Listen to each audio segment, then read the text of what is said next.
Hello and welcome to the dungeon. Dayman here. Today we're going to be discussing some tips on how to make these potion prices a little more manageable, a little more reasonable. So, of course, there are perks that allow you to store slightly more potions, which now actually affect all potions, not just some potions, right?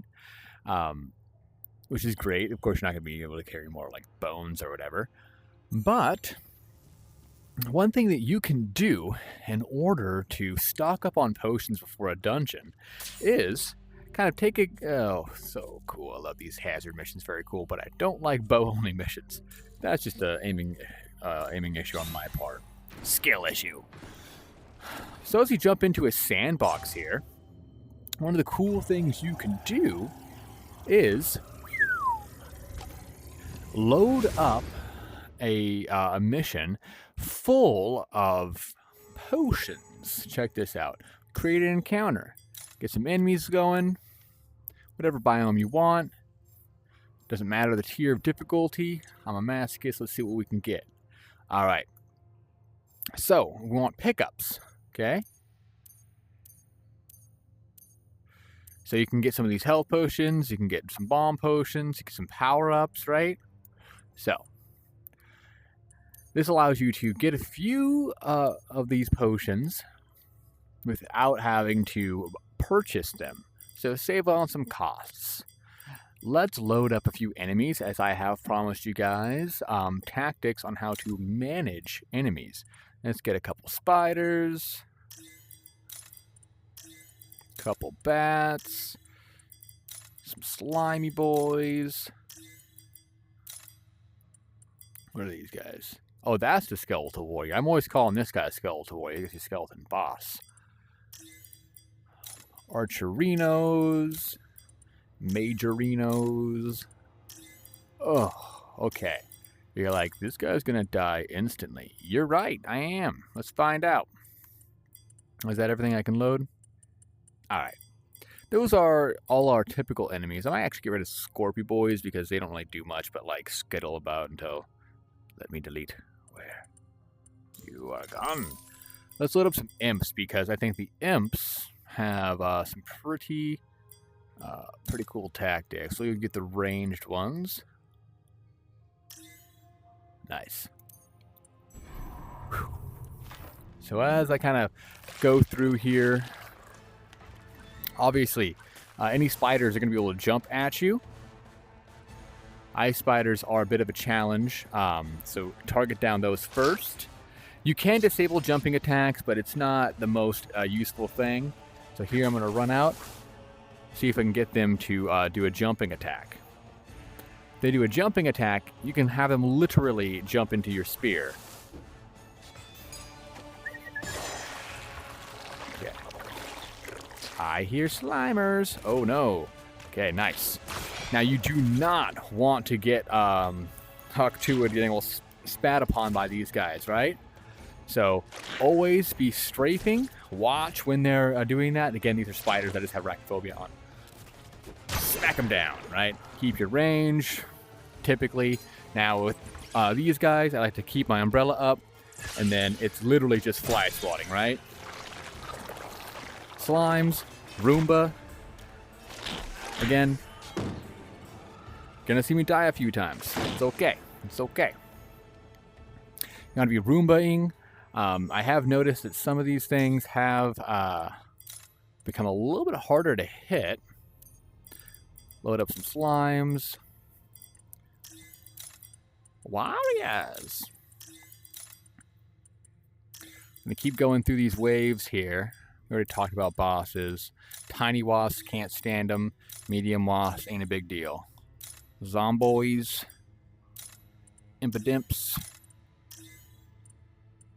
Let's go ranged imps, because not terribly different tactics. We did have a bone. If you haven't seen our boss video, I talk about the kamikaze imps and tactics between tiny wasps and Scorpy Boys are going to be pretty much the same.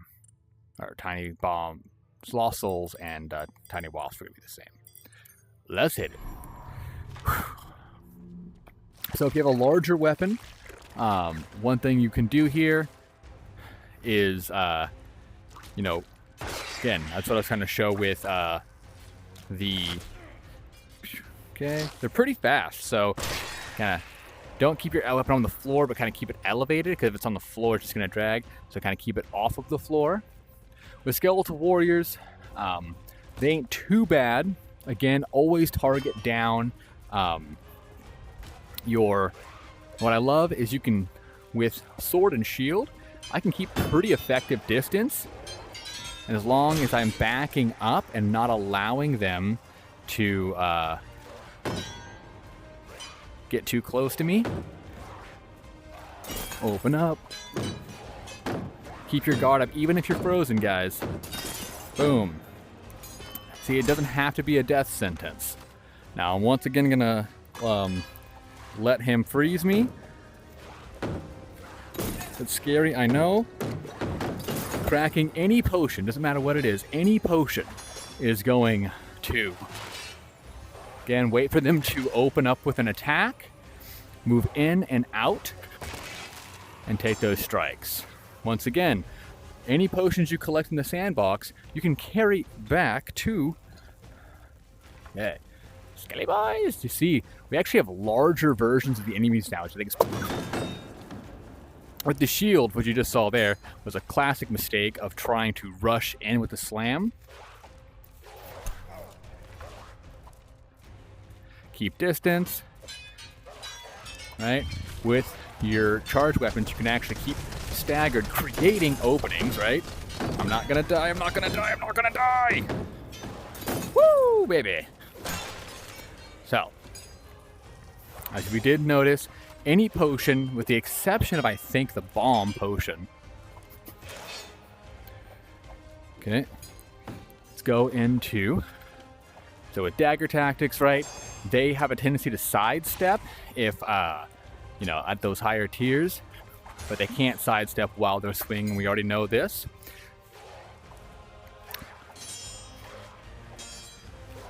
If you've been in my other weapon videos, you know the advantage of keeping a double guard up, as you can attack while maintaining guard. With archers, strafing is huge.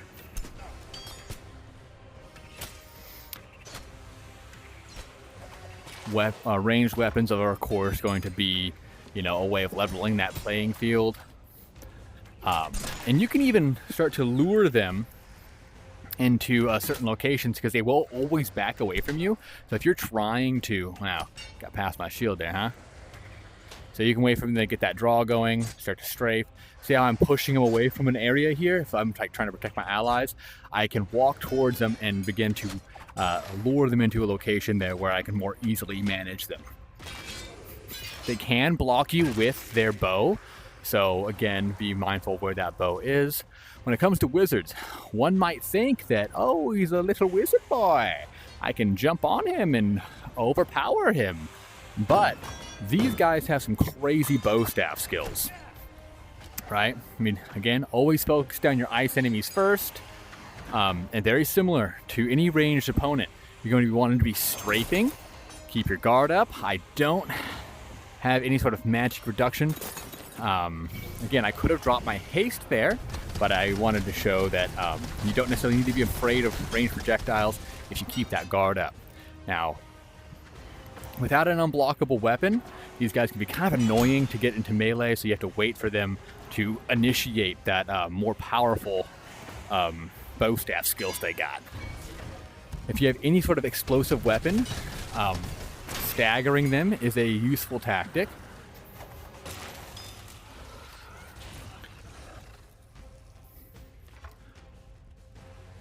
Where are you? Come and fight me. Must be the impotence, huh? Okay. Oh, Scorpion boys. Yeah, this is why I didn't initially launch those Scorpions, because frankly, they are just... You're in a lock-in room, you're like, what's left? Is it a crawling zombie or is it a scorpion? With scorpions, it's very easy just to run around them and just kind of like smack them in the booty. Once again, a great time to get power-up potions are in these sandboxes. So you can get those potions for free with relatively easy fights. Again, side strafing and just some spanking. That's all it's going to take. With these guys, they're fast, they're quick. Thrown weapons are really hard to get on them unless you're doing it head on. And again, with most of these guys, I would recommend trying to keep your distance when they're the bigger boys. Let's see if we can get them too. Okay. Much like other ranged combatants, they're much easier to hit once they are firing at you as they begin to stop moving as well. So I wait for them to try and poop on me, and then I have to give them the business.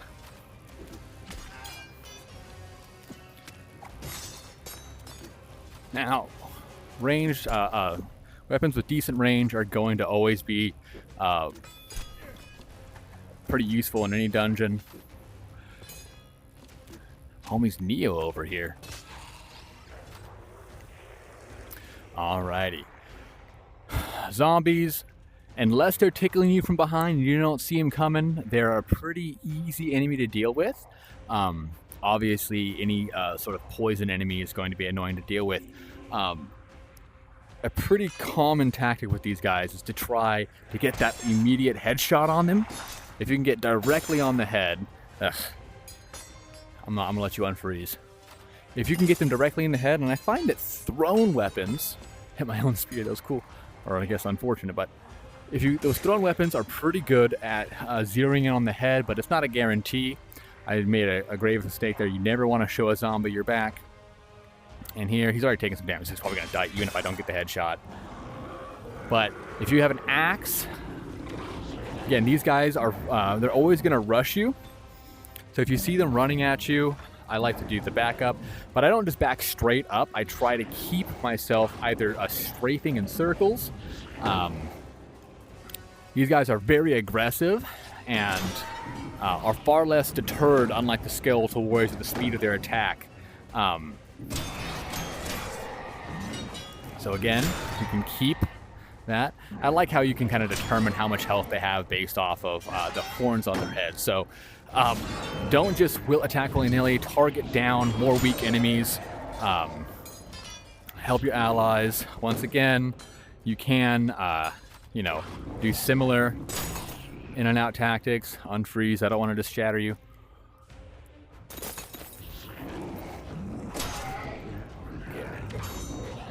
Keep that guard up.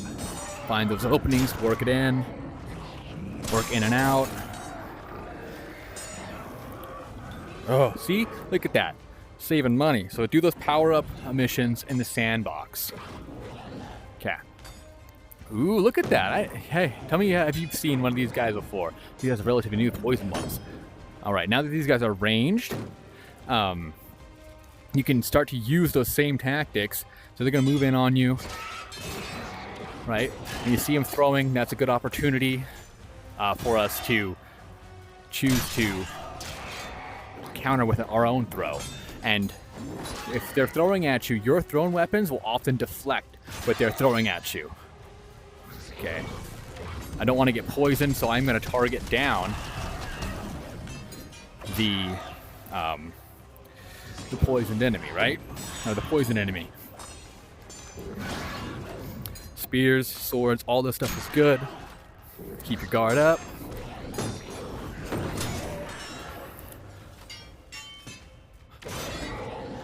You can shield bash. Again, if you're dealing with these, I guess we always called them elite, but in my former video we learned that these are called legendary warriors if they're purple, potentially.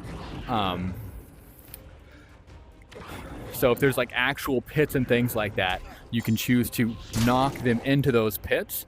One thing I'm having a lot of fun with is because I don't use the knockback perk. You can go up and down. If you've seen my greatsword video, I like to kind of control where my enemy is in terms of, not just sending them flying willy-nilly. I want to control where they're going up, down. Okay. That covers most tactics that are worth discussing. So again, go to pick up power-ups only, and that's going to allow you to start stocking up on potions throughout before you hit dungeons. Go ahead and drop them on your shelf and all that. So to briefly discuss a few more of these tactics, we're going into the slightly more difficult and challenging enemies to deal with.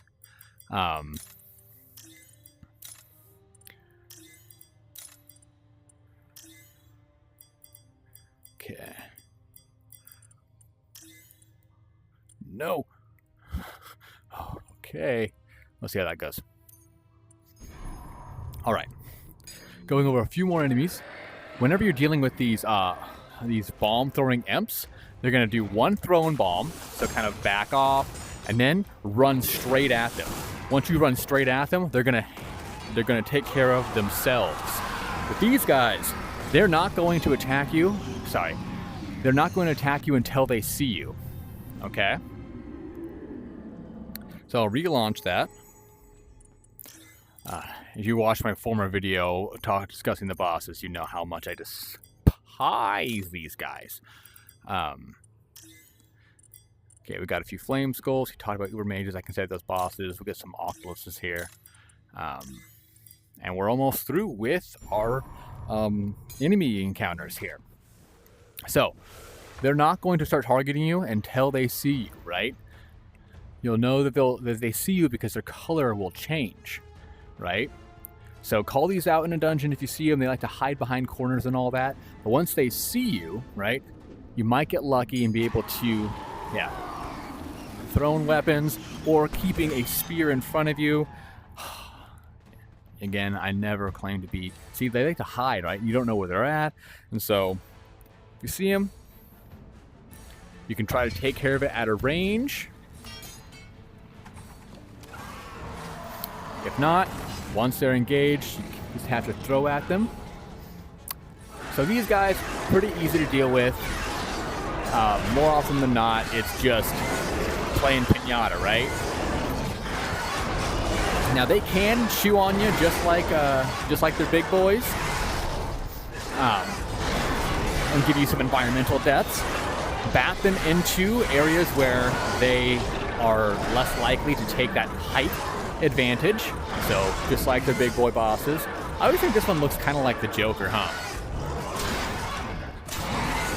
Again, ranged weapons, thrown weapons, and if you are using a sword or side weapons, jumping from above and crashing down on top of them is a way of doing so. Once again, they can offer environmental deaths. You can use environmental deaths to your advantage. Oh, crud, I've taken too much damage. I'm going to run up to this guy and let him take me out and get a free resurrection. So these guys can be advantageous in a dungeon, as annoying as they sound. Rah, rah, rah. As annoying as they sound and annoying as they are, they kind of are a free resurrection. Same thing with these guys. People say, target down the eyes, target down the eyes. It's the same difference. Hit the larger target. It's not like they're taking any more or less damage based off of that. And we can actually look at that. So we learn. And you used to be able to interrupt their bite attack with a spear. I find, there it is, there's that eye attack I wanted to be showing people before. So when they do those homing attacks, you can bat those eyes away from you. You can use explosions or staggering base attacks to help push them where you want them.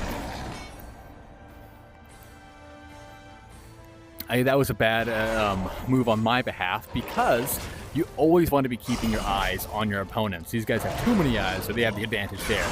Again, bring them into an area where they're forced to give you an environmental death instead of giving you a true and proper death. Hit them rightly. Ugh.